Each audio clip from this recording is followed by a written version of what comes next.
Hi students, today we are going to talk about when the battery remains connected to the capacitor.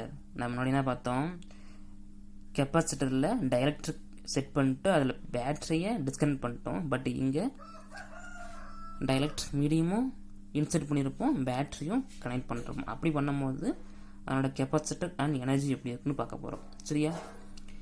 அதே மாதிரி ஹரிசாண்டலாக 2 plates some டிஸ்டன்ஸில் வச்சிடறோம். அதோட cross sectional area ஏ. So அதில் இது ஏர் R vacuum, அதனால் epsilon not போட்டிருப்போம். சரியா? ஸோ அதே மாதிரி கியூ நாட்டு, சி நாட்டு, இது இ நாட்டு. ஓகே,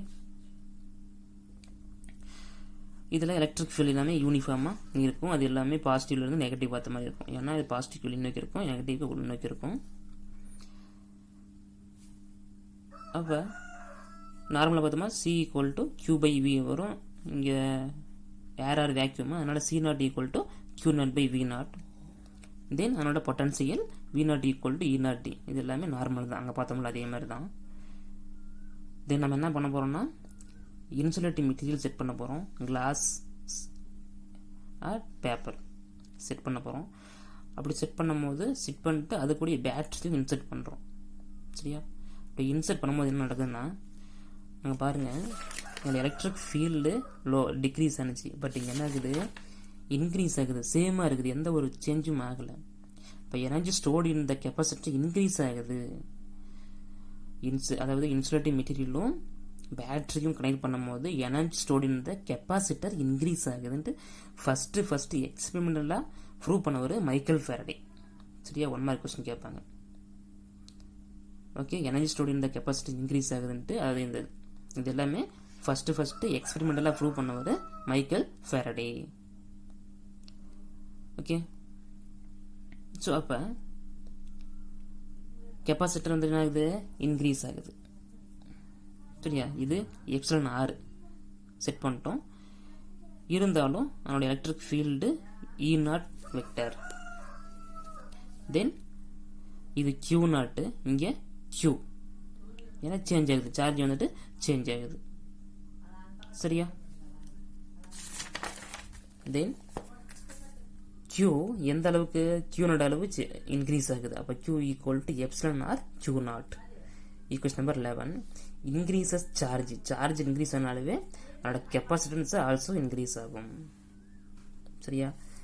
தென் இந்த நியூ கெப்பாசிட்டன்ஸ் பார்க்க போகிறோம். the new capacitance C equal to Q by V. அப்போ அது கெப்பாசிட்டன்ஸும் சார்ஜும் கான்ஸ்டன்டாக இருக்குது, அதாவது வேரி ஆகுது. V நாட்டு கான்ஸ்டன்ட் ஆகுது. இங்கே பாருங்கள், இதில் இங்கே V நாட்டு போட்டிருக்குமா, இங்கே Q அண்டு C, இங்கே C தான். ஏன்னா என்ன ஆகுது, energy stored in the capacity increase ஆகுது. இதை விட இது இன்க்ரீஸ் ஆகுது. அப்போ சேஞ்ச் ஆகுதா?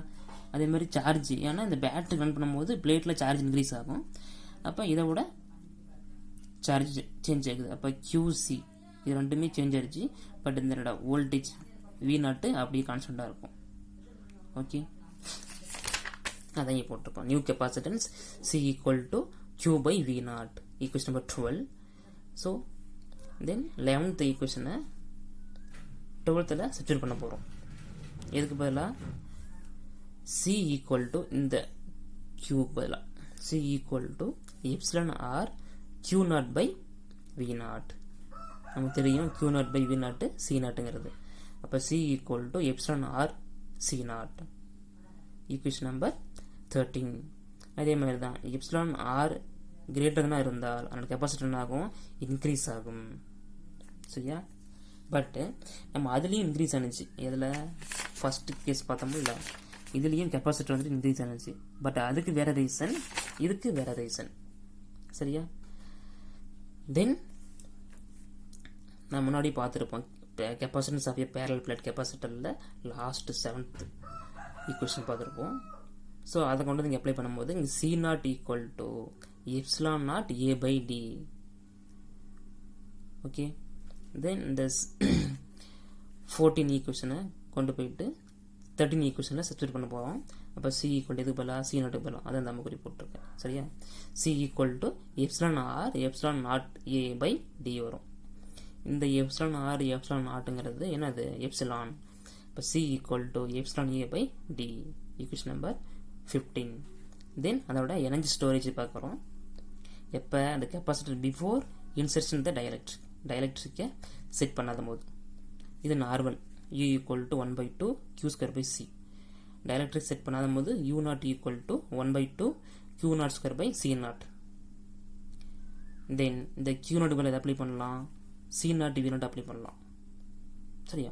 இப்போ U0 ஈக்குவல் டு 1/2 Q0 பதிலாக நமக்கு தெரியும் எல்லாமே. சார்ஜ் டைரக்ட்லி ப்ரொபோஷனல் டு இதுக்கு வோல்டேஜ். இது கான்ஸ்டன்ட் கெப்பாசிட்டர். அப்போ நம்ம Q0 மேலே இதை அப்ளை பண்ணோம்னா U0 equal to 1/2 C0 V0 of ஹோல்²/C0 அது ஸ்கொயர் உள்ள கொண்டு வரும். அப்போ U0 equal to 1/2 C0² V0²/C0 வரும். இந்த C0 கேன்சல் பண்ணால் இங்கே ஸ்கொயரில் இருக்குதா, ஒரு C0 இருக்கும். அப்போ U0 equal to 1/2 C0 V0², equation number 16. அப்போ அந்த V0 எப்படி இருக்குது, கான்ஸ்டண்ட்டாக இருக்குது, நோ சேஞ்சபிள். இது நியூ. இது வந்துட்டு கெப்பாசிட்டர் இன்சர்ட் பண்ணுறதுக்கு முன்னாடி, then after inserted. Okay, insert பண்ணிட்டோம், ஆஃப்டர் இன்சர்ட் பண்ணுறோம். அப்படி பண்ணும்போது U ஈக்குவல் டு இது பாருங்க, அப்படி U equal to half C V0². அப்போ U சேஞ்ச் ஆயிடுச்சு, C சேஞ்ச் ஆயிடுச்சு, பட் V கான்ஸ்டண்ட்டாக இருக்குது, ரிமைன்ஸ் கான்ஸ்டண்ட்டாக இருக்கும். Equation number 17. தென் எங்கே கண்டுபிடிச்சோம், 13. இந்த 13 சியை கொண்டு வந்து இதில் அப்ளை பண்ண போகிறோம். 17th ஈக்குவேஷனில் இந்த சிக்கு பதிலாக. அப்போ U equal to 1/2 epsilon r C0 இங்கே போட்டிருப்போம், எப்சிலான் ஆர் C0 போட்டிருப்போம். தென் V0². ஸோ இந்த ஆஃப் C0 V0² எல்லாமே யூனிட்டோட வேல்யூ. எங்கே இருக்குது யூனிட்டோட வேல்யூ. அப்போ நம்ம U0 போட்டோம்னா U ஈக்குவல் டு எப்சிலான் ஆர்னு கிடைக்கும். சரி, எப்சிலான் ஆர் இன்ட்டு U0. இது 18th கொஸ்டின், 18th ஈக்குவேஷன். தென் அதே மாதிரி தான் எப்சிலான் ஆர் கிரேட்டர் தென் 1 இருந்தால், இப்படி இருக்கும்போது U greater than U0, U என்ன ஆகுது, அதிகமாகும். அதாவது dielectric is inserted as battery. டயலக்ட்ரிக்கு இன்சர்ட் பண்ணிருக்கோம், பேட்டரி பண்ணும்போது அதோட எனர்ஜி என்ன ஆகுது, இன்க்ரீஸ் ஆகுது. பட் அதில் எனர்ஜி டிக்ரீஸ் ஆகுது. அதில் என்ன பண்ணிருப்போம், டயலக்ட்ரிக் மட்டும் செட் பண்ணிட்டு பேட்டரியை ரிமூவ் பண்ணியிருப்போம். சரியா? தென் அதோட எனர்ஜி டென்சிட்டி பார்த்தோம்னா U equal to half epsilon naught epsilon r. இதுக்கு ரெண்டுக்கும் பார்க்குறோம். இதுக்கு எப்சிலான் நாட், இதுக்கு எப்சிலான் ஆர். அப்போ அதனோட E0 ரெண்டுக்குமே சேமாக தான் இருக்கும். E0 இதுக்கும் E0. அப்போ E0² அப்போ U ஈக்குவல் டு ஆஃப், இது நமக்கு தெரியும், எப்சிலான் நாட் எப்சிலான் ஆருங்கிறது epsilon, E0 into E0². Okay, so simple question தான். அதாவது பேட்டரியை